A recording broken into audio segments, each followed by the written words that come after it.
Hi guys, welcome to episode 20 of On The Ball City, and we've got some special action for you today. We've got strippers, we've got more posts than the Royal Mail, and we've got goals. So if you want to watch all that, keep watching. Don't forget to hit that like button as well, and subscribe to the channel if you haven't already done so. Today we face Crystal Palace, and it's a game that we must win. Since our victorious display at the Athens Olympic Stadium, our morale and confidence has taken a battering. Results have not gone our way, and it's seen our worst run since I've taken over at the club, and it hurts. It hurts really bad. 4 defeats in 5 games, 3 of which have come in the league, have seen us drop down to 13th place. One of those defeats has come in the Carabao Cup. We've got knocked out on penalties to Brighton, and it feels like the old England all over again. Our only saving grace has been a 2-0 home victory against Feyenoord in the Europa League, both goals of which came in the 90th minute. So how do we get out this rut? We've had a positive team meeting, we've individually praised the players, and we've even taken the lads to a local strip joint, much of which our striker, Nelson Oliveira, enjoyed a little too much, so much so that look at his confidence. Nelson Oliveira, excellent. However, despite Nelson being very happy, some of the other players aren't. You've got a lot of players on fairly poor, fair, okay, fairly good. And the doctor has ordered a prescription of wins in our upcoming games to hopefully get our confidence and our morale back in the squad. And to do that, we face Crystal Palace today, a team that in the last game won 3-2 against Spurs. So their confidence is going to be high. However, their form, especially their away form, is inconsistent. But we need to look out for Ezequiel Ponce up front, who scored 5 goals in 8 games. And he is going to be someone that we really need to handle. But to do so, we're going to have to go back to the basics. I'm stripping the team back. Mentality, I'm going to go standard. Team shape, I'm going to go flexible. Team instructions, I'm going to keep it on retained possession. Although I'm going to take that off. I'm going to take that off. So it's very limited in what they do. So that's fine. And we've also made some changes to the starting lineup. So looking at our starting lineup today, we have Robin Olsen in goal, the Swedish goalkeeper who's looking to win his place back in the side. He has been out injured, but he lost his place to Angus Gunn towards the latter half of last season.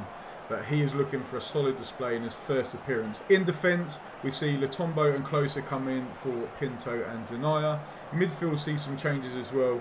Ben Godfrey is surprisingly in for Alex Tettey, and Onel Hernandez is in for Josh Murphy. Up front, Nelson Oliveira keeps his place despite his lack of goals against Wolves, but I'm told that his performance in the strip club played a key factor in his keeping his spot ahead of Brenner. Looking at Crystal Palace, they've got 2 solid defenders in Sacco and Riderwald. They are going to be tough players to get past, so they're really going to have to perform to get past those. Johan Kabay and James MacArthur bring some experience in the centre of midfield. Zaha has passed a late fitness test. He had a niggly injury, but he's starting today. He's alongside Swift and Townsend, who are playing just behind Ezequiel Ponce, their top goal scorer, with 5 goals in 8 games so far this season. Today's game, courtesy of Fry Sports, comes as a Monday night special. It's a cold October evening, and Norwich are looking to get a must-win today. Crystal Palace kick the game off. Swift is on the ball. He looks for Zaha, who is starting to limp already. He's only been 20 seconds into this game. And will that prove to be the wrong decision by the manager? They have a corner. Damien looking to whip the ball in. And the ref has blown the whistle there. But Zaha has apparently fouled Closer. And it's a free kick to Norwich. So Kabay with an early free kick. 18 minutes gone. And Swift on the ball, but Latombo with a fantastic tackle. He's looking to bring the ball forward.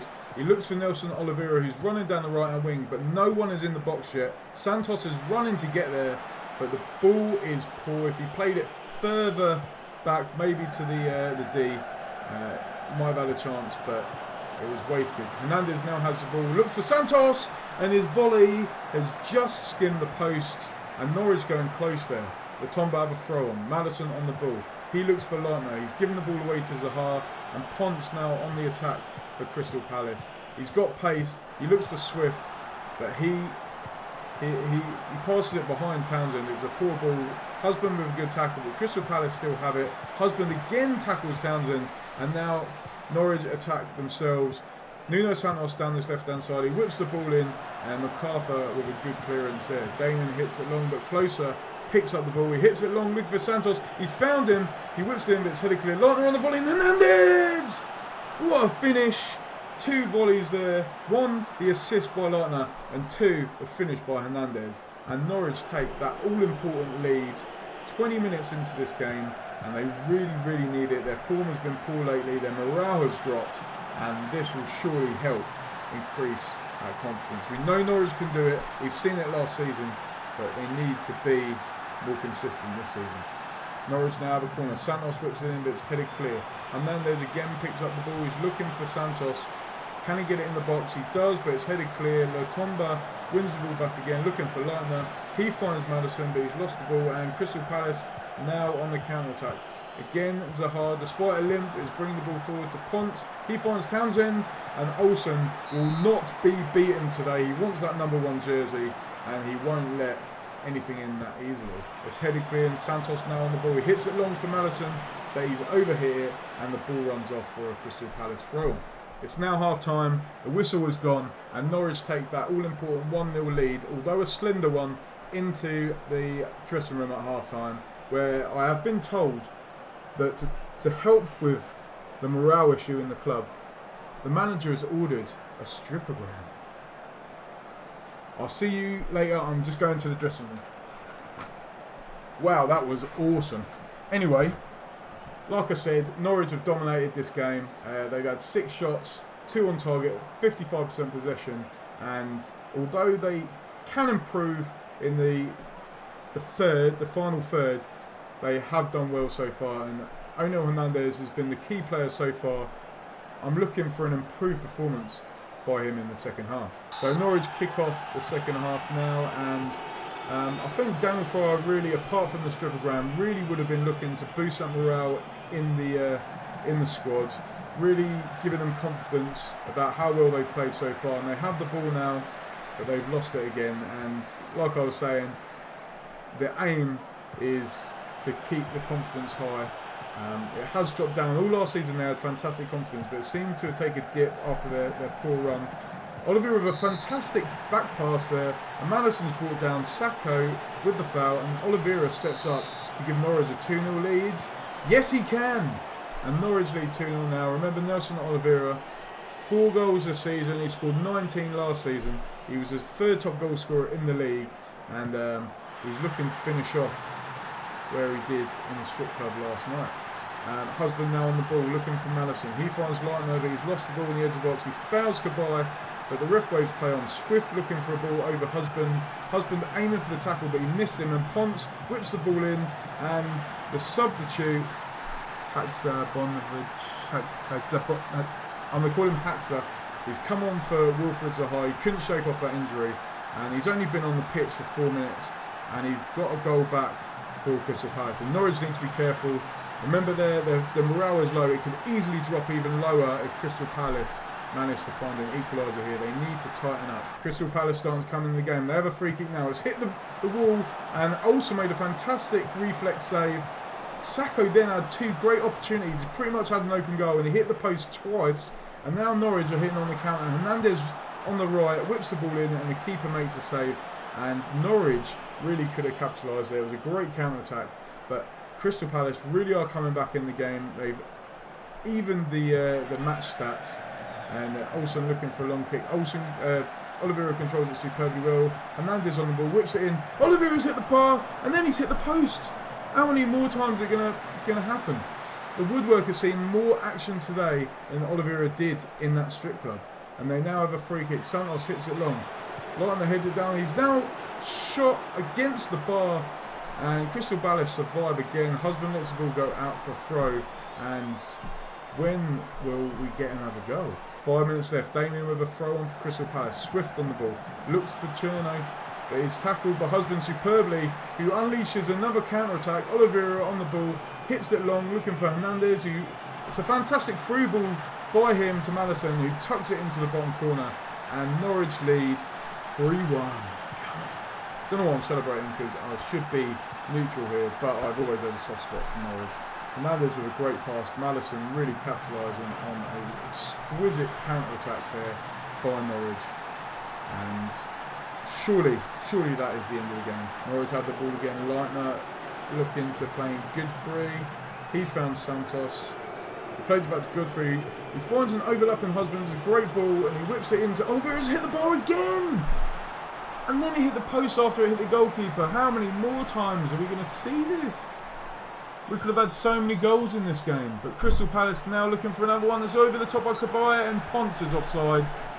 And it's still 3-1. Surely this is the end of the game. But is there one last chance? Hernandez looking for Maddison. Maddison finds Hernandez. It's another great run down the right hand side. He whips the ball in. It's headed clear. Santos looks for Maddison. And it's so close. Yet so far. Could have been 4-1.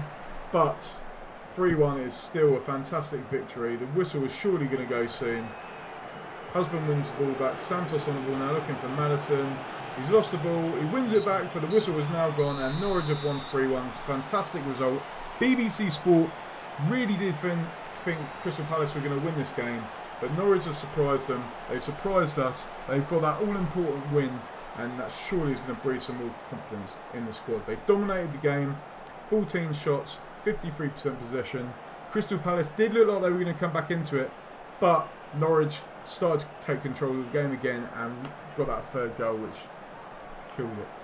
Onel Hernandez got man of the match performance today. 1 goal, 1 assist. He really stepped it up in the second half. He done well in the first, but the second half he was electric. Really troubled rather well done that right hand side of the pitch, and what can I say? Fantastic result by the boys. So that result was seeing us shoot up 5 places into 8th spot. We are level on points with Wolves and we're only 4 points behind Tottenham and Man City. If we get a couple more victories, we could be back in that European spot. And that was the aim at the start of the season. Can we do it again? Last season we finished 7th. It was a great performance, but hopefully this year we can finish in the top 4. It's going to be a tough ask, but I believe I have got the squad to do it. Let's have a look at our fixtures. So, Valencia... We've got them next. We've then got Huddersfield away before we play top of the table Liverpool. It is live on TV, courtesy of Fry Sports. And that'll be a great game. Make sure you watch it. But I think we're going to come back for the second game against Valencia in the Europa League. Surely that is going to be the decider in the group, whether we get into the knockout round. So stay tuned to watch that. So guys, thanks for watching. I hope you liked the episode. It's been packed full of action, but we've got Valencia coming up next, and hopefully we can get Mozza and JC to commentate on that game again. If you want them to, and if you've liked this video, please like the video. If we can get more than 20 likes, hopefully that will convince them to do it for us. So please get liking, hit that like button, and please subscribe to the channel if you haven't already done so. Also, if you want to check me out on Twitch and Twitter, I'm also on there, and we will see you at the Valencia game. Take care.